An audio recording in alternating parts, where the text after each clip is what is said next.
One thing I'm definitely not known for is building large numbers of miniatures very quickly, and my Raptors army project is clear evidence of that.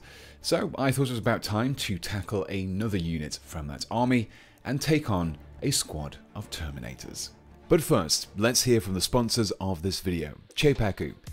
You may well be the grandest of game masters, a supreme storyteller. But if your cartography skills are a little on the lacking side, then it can really put a dampener on that showdown you've been planning for weeks. Whether you're looking for some classic adventuring locations or something a little more eccentric, then Cheipaku has your back. They are the creators behind over 4,000 breathtaking fantasy maps designed to elevate your tabletop adventures. With locales like Hal's Tax Office or the Lair of the Elder Brain, Cheipaku offers you thousands of beautifully crafted maps, with new additions being added every week. But maybe you're thinking, well, I already have a battle map book. What's so different about this? Well, not only are Cheipaku maps virtual tabletop ready and compatible with popular platforms like Roll20 and Fantasy Grounds, but you can also immerse your players in dynamic, animated maps that will really bring those encounters to life. So, however you play, you too can enjoy these wonderfully crafted locales. So, if you feel like your gaming sessions need a few buffs, then you too can join this thriving community of adventurers for as little as $1 per creation over on Patreon. Check out the links in the description or in the pinned comment down below and start elevating your adventures today. A big thank you for Cheipaku for sponsoring this video. Up until this point in my project, I'd focused mainly on the Primaris side of things, so it was nice to finally include a classic and iconic Space Marines unit, but with this came an extra challenge. Primaris miniatures largely fall into two categories based on their armor. There is Gravis on one side, with Tacticus and Phobos grouped together on the other. Essentially, you can easily mix and match between your Tacticus wearing Intercessor type units and your Phobos units. Their arms are scaled similarly, their shoulder pads and heads are interchangeable. Basically, they're highly compatible. Gravis is a little different. While the heads are easily interchangeable, you're limited to using Gravis-specific arms and shoulder pads. Fortunately, there are a few Gravis kits knocking around that you can pick from. Which brings me to my actual point. Terminator armor sits off to one side in its very own category. The arms and heads are very different from other armor variations, which severely limits mixing and matching. Plus, with these newer scale versions, they're not even all that compatible with older Terminator kits. So, now that I have all of this pontificating about the nuances of kitbashing Space Marines out of the way, let's see how I actually tackled this problem. Well, my first step was a very familiar one. The removal of any iconography, and oh boy, did these Terminators have a lot of it. We had the Imperialis over the chest, Terminator honors on the shoulder pads, Terminator honors on the knee pads, and even tiny little skulls on the wrists of their right arms. If you're new to the series, then my general aim in removing these details is to capitalize on the utilitarian nature of the Raptors Space Marine chapter. Having decorations that serve no tactical advantage would be deemed undesirable and removed in favor of some ablative armor or other equipment.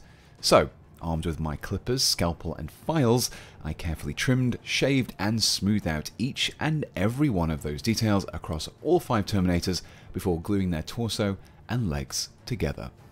Black Templars are Crusaders, Ultramarines are Pseudo-Romans, and Space Wolves are Vikings, and my Raptors are tactical. Which as themes go is kind of vague, so to offer myself some direction with these builds, I like to imagine that each model is a specialist in some way, and base their equipment around that. Kind of like a kill team, albeit with many more models and many more hours of kitbashing and painting. So for my first specialist, I took influence from the alternative name for Terminator armor, Tactical Dreadnought Armor. Within the many variations of Dreadnoughts, we have the Ironclad. Equipped with heavier armor and with a bigger power fist, this seemed like a good inspiration for my Terminator.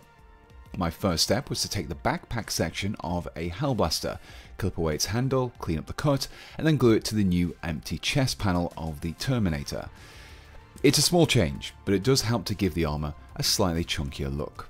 In order to make that power fist look a little beefier, I grabbed the Hellblaster pack again in order to remove some of the cryo-sealed hydrogen fuel cells.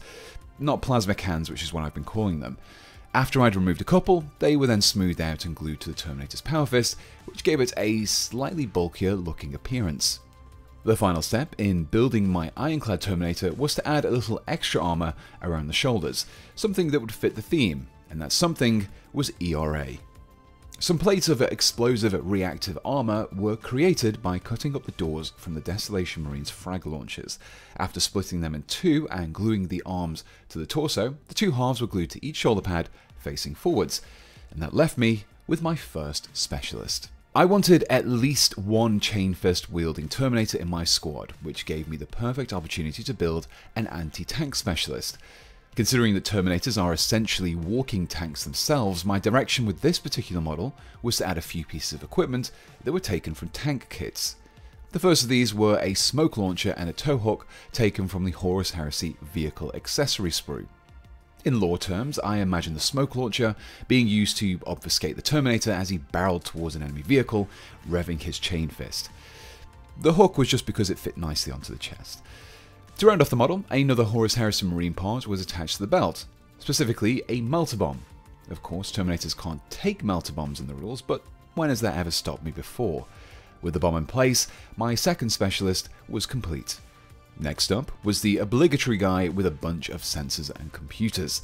To give him a little more Terminator specificity, I imagine this particular squad member being the one who handled their teleporting during deployment before switching to target acquisition and comms once boots were firmly on the ground. To represent these on the model, another Hellblaster part was selected. This small scope was flattened out on one side and attached to the outside of the power fist, just far enough away from the business end. In addition to this, I then added the small boxy computer that can be found in many modern Space Marine kits, but not before removing the chain and smoothing out the back of it. Once I glued this in place, it had created a kind of wrist-mounted computer the Terminator could easily view. Finally, a Desolation Squad backpack sensor was glued to the top, followed by another Horus Heresy Marine part that was added to the belt, just to push that techie theme a little bit further. The remaining squad members, the Sergeant and the Terminator with Cyclone missile launchers, were already specialists in themselves, so I simply built them as per the instructions, with no extra details just yet. If you've been following along with my previous Raptor videos, you'll notice that something very important is missing, and that was all of those handy storage bits, the pouches that are full of ammo, spare parts, and handy snacks. While I've been limited when trying to source things like heads and arms from regular Primaris kits, I was able to take full advantage of their complement of pouches. These were sourced from many different kits, but Infiltrators, Slashing Cursors, and Heavy Intercessors were particularly fruitful. When it came to attaching these to the Terminators, I had to take into consideration the bulkier nature of the armor. So, rather than placing the pouches around the back, I focused them predominantly towards the front. Basically anywhere that was within reach of the right arm.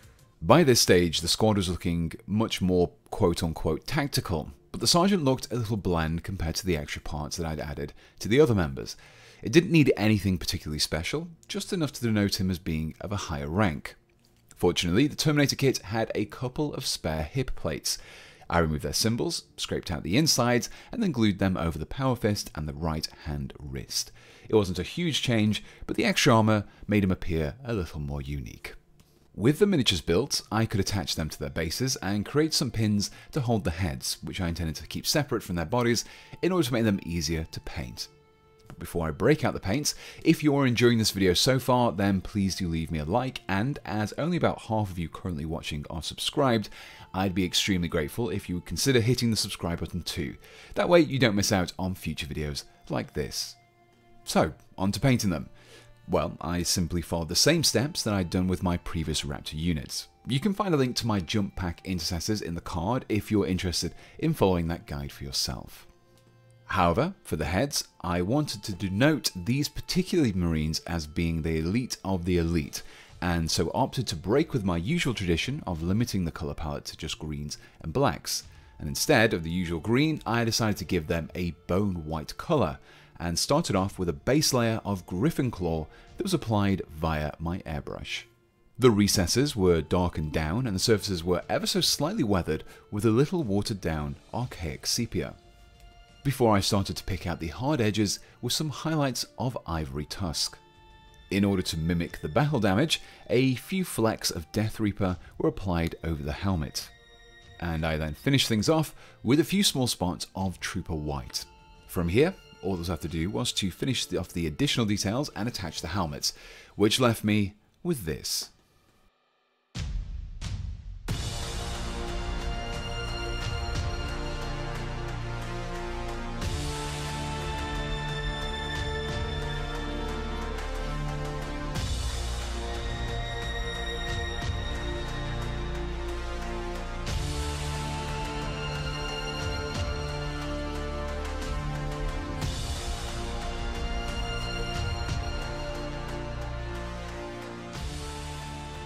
And here we have the completed unit of Terminators, ready to fight alongside my steadily growing force of Space Marine Raptors.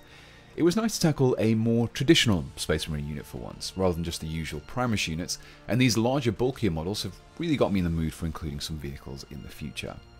If this is the first of my Raptor videos that you've seen, be sure to check out my previous videos from the series, which I'll include in a playlist below. Now, before I go, I just want to say a huge thank you to everyone who helps me out. In particular, my A Pouch of Dead Animal Bits tier and above supporters, who are Andrew Console, Axel Jonsson, Berserker, Bits of Wargaming, Daniel Dowling, Gabe Benavides, Hugh Wright, Ian, Ilniro Gileri, Immaterial Creations, Maciej Savitsky, Matt Brower, Molly Mork, Morgan, Mr. Grimm, Nathan, Nima, Pale Juice, Ryan Little, Splinkus, Swedsman, Tim, and Tom Hay-Smith. And my Sergeant level channel members, who are Lloyd Davies, Trooper Geo, Mr. Jared Hess 95, David, John Gibbs, The Sire Acquired, Philip Poyer, Nunnington Paints, Mark Taylor, and Whale Tussler. So until next time, thanks for watching, and goodbye.